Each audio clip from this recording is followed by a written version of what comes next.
Hola, mi nombre es Juanita Guadalupe Manuel Ramírez y voy a presentar el tema de oscilaciones en circuitos LC. Cuando los circuitos tienen elementos capacitivos e inductivos, constituyen lo que se denomina osciladores electromagnéticos.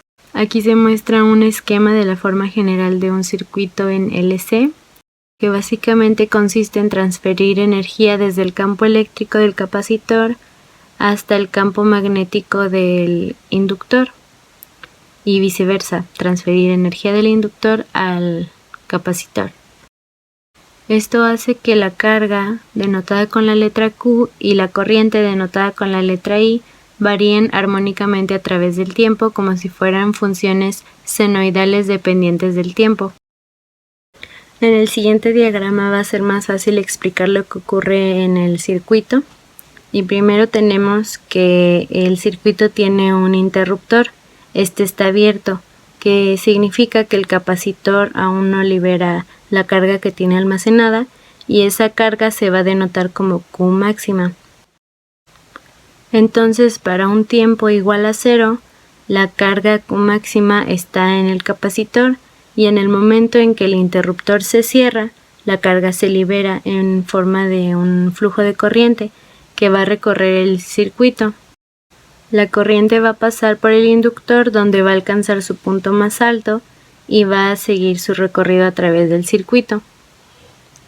Cuando la corriente pasa a través del inductor, el campo magnético del inductor se hace más grande, por lo que la energía que estaba almacenada en el capacitor era energía eléctrica, por así decirlo, ahora se volvió energía magnética y la mayoría está concentrada en el inductor.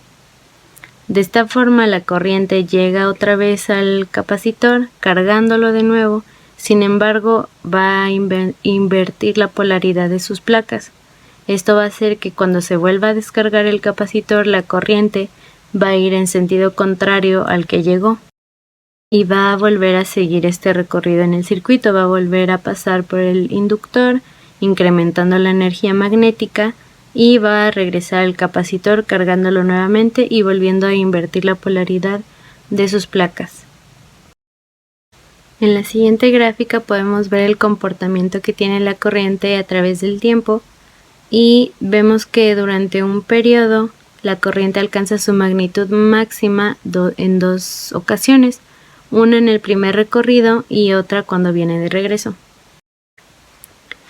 En esta siguiente imagen nos dice que la carga Q y la corriente I están desfasadas por 90 grados entre ellas y nos muestra también el comportamiento que tiene tanto la carga como la corriente y vemos que para un tiempo igual a 0 la capacidad de carga del capacitor está en su máxima magnitud mientras que el de la corriente está en ceros. Sin embargo, si nos movemos un poco a la derecha cuando el periodo está en su 25%, es decir, un cuarto del periodo, vemos que la corriente alcanza su punto máximo y que la capacidad de carga del capacitor está en ceros. También vemos que a mitad del periodo la corriente se vuelve cero, sin embargo la carga del capacitor vuelve a alcanzar su magnitud máxima, esto indicándonos que se ha vuelto a cargar el capacitor. En la siguiente imagen podemos ver el comportamiento de la energía de este circuito a lo largo del tiempo. En la primera parte vemos que la energía total está concentrada en el capacitor.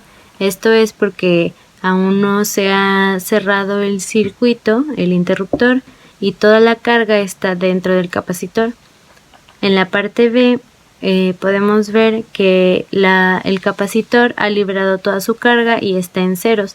La corriente está fluyendo a través del circuito y la energía se concentra en su mayoría en el inductor.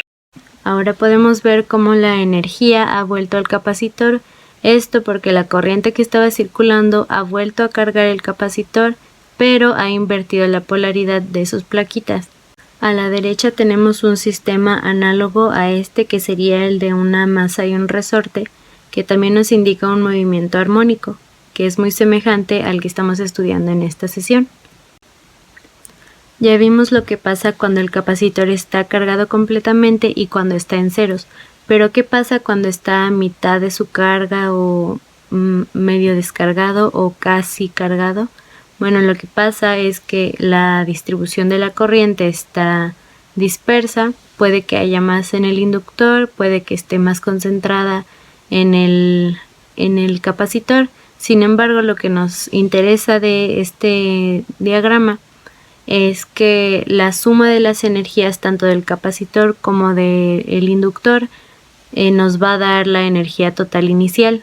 Esto indica que hay una conservación de la energía en este circuito, diciéndonos que no hay una resistencia que haga que haya pérdidas por calor. Ya que entendimos más o menos cómo funciona un circuito LC, vamos a tratar de descifrar algunas funciones dependientes del tiempo para la carga Q y para la corriente I. Partiendo desde lo que habíamos dicho de que había una conservación de la energía, entonces vamos a denotar que la energía total U es igual a UE, que indica del campo eléctrico del capacitor, más UV, que indica el campo magnético del inductor. Esto vamos a tomarlo en cuenta en un tiempo diferente de 0, cuando la carga del capacitor sea Q menor a Q máxima y donde la corriente que está circulando sea menor a I máxima.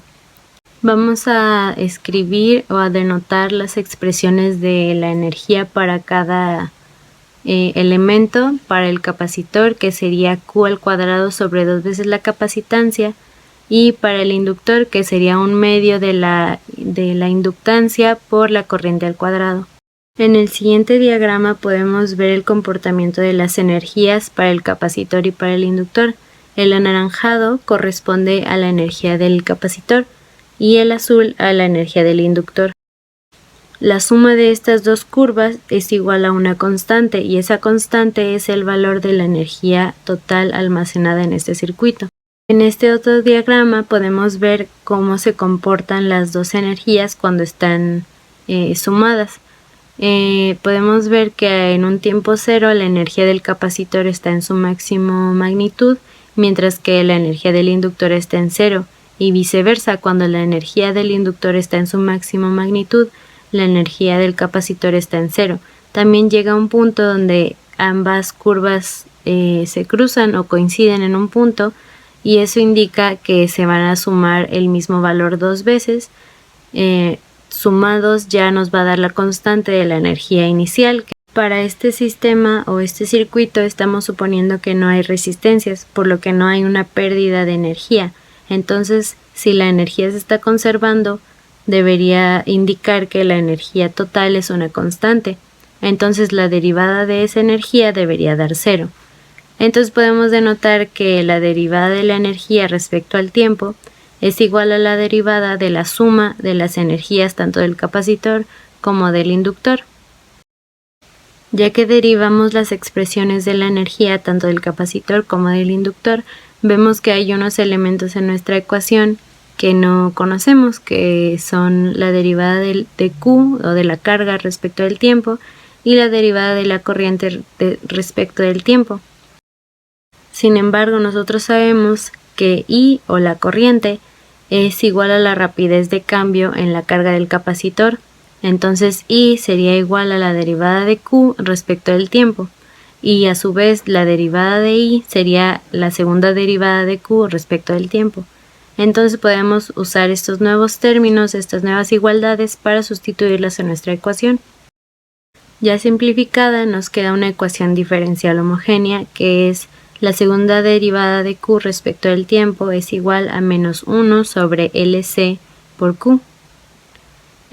Vamos a tratar de encontrar una solución a esta ecuación refiriéndonos a Q dependiente del tiempo. Para ello vamos a recurrir a la forma general de la solución de un movimiento mecánico común como el sistema de masa-resorte, que es igual a X igual a A por el coseno de omega t más phi, donde A es la amplitud del movimiento, omega es la frecuencia angular del movimiento y phi es la constante de fase. Entonces, para volver esta ecuación en función de Q, de nuestra carga Q, vamos a decir que es Q igual a Q máxima por el coseno de omega por el tiempo más phi, donde nuestra frecuencia angular va a ser igual a omega igual a 1 sobre la raíz de LC. Ya habíamos mencionado que tanto la carga Q como la corriente I eran funciones senoidales a través del tiempo. Entonces, para demostrarlo podemos usar las expresiones que ya habíamos dicho antes, donde I era igual a la derivada de Q respecto del tiempo. Y una vez que ya teníamos nuestra función de Q, podemos derivarla y tenemos que en efecto nuestra corriente I también es una función senoidal.